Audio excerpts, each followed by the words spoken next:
प्रकरण 8वां ईश्वरचंद्र विद्यासागर, समाज के सच्चे शिक्षक। रेलवे स्टेशन पर गाड़ी रुकी।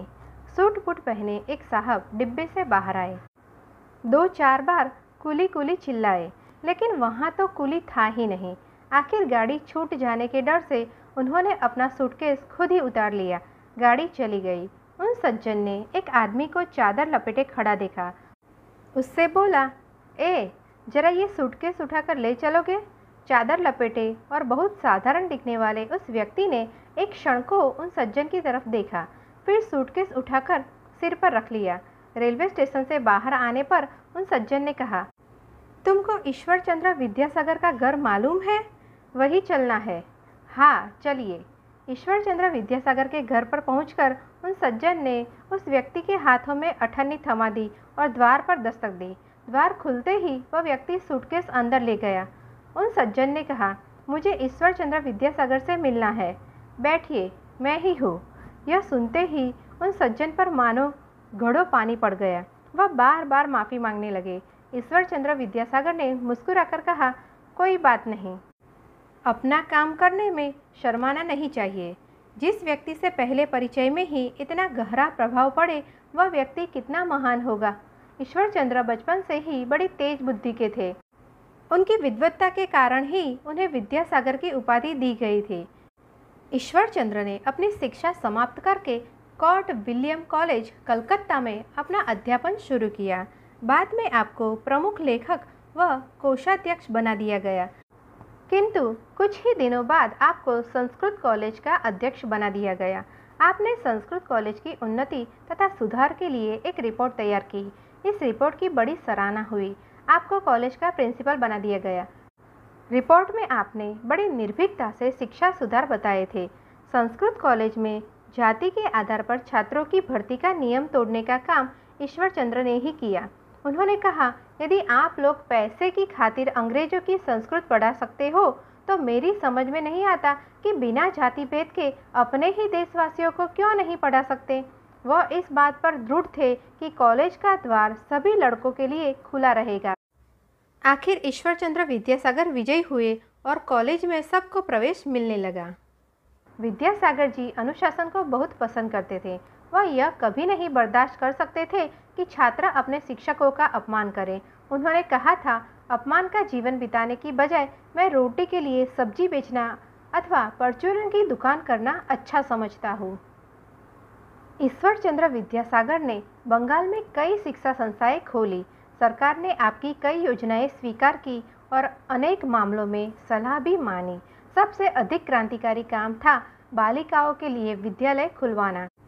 उन्हीं की कोशिश से कलकत्ता में बेथुन विद्यालय, मेदिनीपुर, बर्दवान, हुगली और नदिया जिले में 50 बालिका विद्यालय की स्थापना हुई।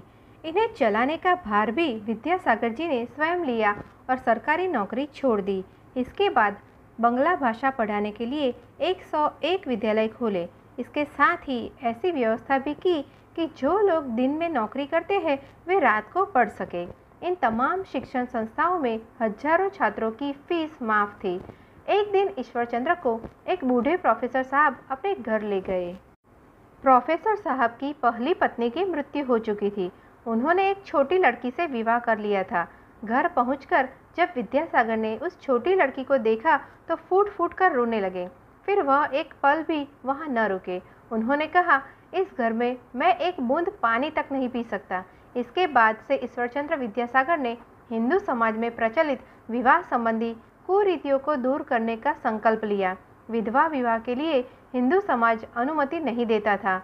उधर राजा राम मोहन राय के प्रयत्न से सती प्रथा पर रोक लग चुकी थी। इसलिए ईश्वरचंद्र विद्यासागर ने विधवा विवाह की समाज सम्मत और कानूनी घोषित करने के लिए वातावरण बनाया। भारतीय धार्मिक ग्रंथों से उदाहरण देकर उन्होंने समाज के ठेकेदारों और धार्मिक पंडितों को यह समझाया कि विधवा विवाह शास्त्रों के खिलाफ नहीं है। फिर भी विधवा विवाह को कानूनी स्वीकृति दिलवाने में विद्यासागर जी को बहुत सी बाधाओं का सामना करना पड़ा। लेकिन एक लंबे समय तक बंगाल में विधवा विवाह के लिए ईश्वरचंद्र विद्यासागर लड़ते रहे और अपने उद्देश्य में सफल हुए। आपकी प्रेरणा से जब बंगाल में पहल विधवा विवाह संपन्न हुआ तो धूम मच गई। एक लेखक ने इस दृश्य का वर्णन करते हुए लिखा, मैं कभी भी उस दिन को नहीं भूलूंगा जब विद्यासागर महाशय दूल्हे के साथ एक बड़ी बारात लेकर आए। दर्शकों की संख्या का कोई ठिकाना न था। गली में पैर रखने की तिल भर भी जगह न थी। विवाह संपन्न होने के बाद गली कूचों, दुकानों, बाजारों, छात्रावासों, गांवों, शहरों आदि सभी जगहों पर इसी की भारी चर्चा थी। शांतिपुर के जुलाहों ने एक अजीब किस्म की साड़ी निकाली जिसकी किनारी पर नए रचे गए एक गीत की पहली पंक्ति लिखी थी, चिरंजीव विद्यासागर। इस तरह उस समय एक अभूतपूर्व आंदोलन शुरू हो गया। विधवा विवाह के संबंध में तत्वबोधिनी पत्रिका ने लिखा था, हमें अपने देश में विधवा विवाह की प्रगति देखकर बड़ी खुशी है। इससे सिद्ध होता है कि जहाँ चाह है वहाँ राह है और शुभ कार्य का चाहे कोई कितना ही विरोध करे उसकी प्रगति रुक नहीं सकती।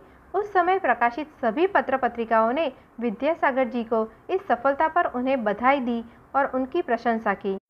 विद्यासागर जी एक और जहां विधवा विवाह का लगातार प्रचार कर रहे थे, वहीं उनका विरोध भी जमकर हो रहा था। उन्होंने अपने बेटे की शादी भी एक विधवा से कर दी। इस कारण उनके रिश्तेदारों ने भी उनका विरोध किया, किंतु वह किसी के आगे नहीं झुके। उन्होंने स्पष्ट कहा, विधवा विवाह आंदोलन मेरे जीवन का सर्वश्रेष्ठ कार्य रहा है और मैं नहीं समझता कि मैं अपने जीवन में इससे बढ़िया और कोई कार्य कर सकूंगा। मैंने इस पर अपने तन, मन, धन की बाजी लगा दी है और मैं इस पर अपने जीवन की बाजी लगाने में भी नहीं चूकूंगा। नाते, रिश्तेदारों और दोस्तों की धमकियां इसके मुकाबले में कुछ भी नहीं है। मैं प्रथाओं का कभी दास नहीं रहा।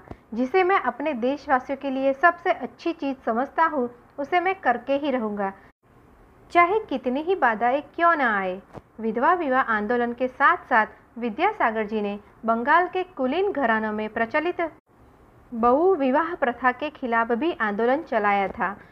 बहु विवाह प्रथा रोकने के लिए सरकार को भेजी गई याचिका में कहा गया था, कुलीन घरानों के लोग केवल पैसे के लोभ में आकर विवाह करते हैं। उनमें वैवाहिक कर्तव्य पालन करने की जरा भी भावना नहीं होती। इस तरह जिन औरतों की शादी केवल नाम मात्र के लिए ही होती है, उन्हें शादी से प्राप्त होने वाले सुख की कोई आशा नहीं होती। नतीजा यह होता है कि सच्चे प्रेम पात्र के अभाव में उनके हृदय की प्रेम भावना अतृप्त रह जाती है। वे क्षीण होती रहती है या अनैतिकता का शिकार हो जाती है। अनेक विरोधों के बावजूद भी ईश्वरचंद्र विद्यासागर ने बहुपत्नी प्रथा के विरोध में आंदोलन चलाया। उन्होंने कहा, यह प्रथा सदियों से हमारे समाज की नैतिक जड़ों को हिला रही है। इसके कारण बुराइयां फैल रही है। हजारों विवाहित स्त्रियां इसके कारण नरक में धकेली जा रही है। जितनी जल्दी इस कुप्रथा का अंत हो, समाज के लिए उतना ही हितकर है और इस कार्य में वह सफल भी हुए। समाज सुधार के लिए ईश्वरचंद्र विद्यासागर ने जो आंदोलन चलाए, उनसे समाज में नई चेतना आई और अनेक बुराइयां दूर हुई। इसीलिए आज भी लोग ईश्वरचंद्र विद्यासागर का नाम बड़े आदर से लेते हैं।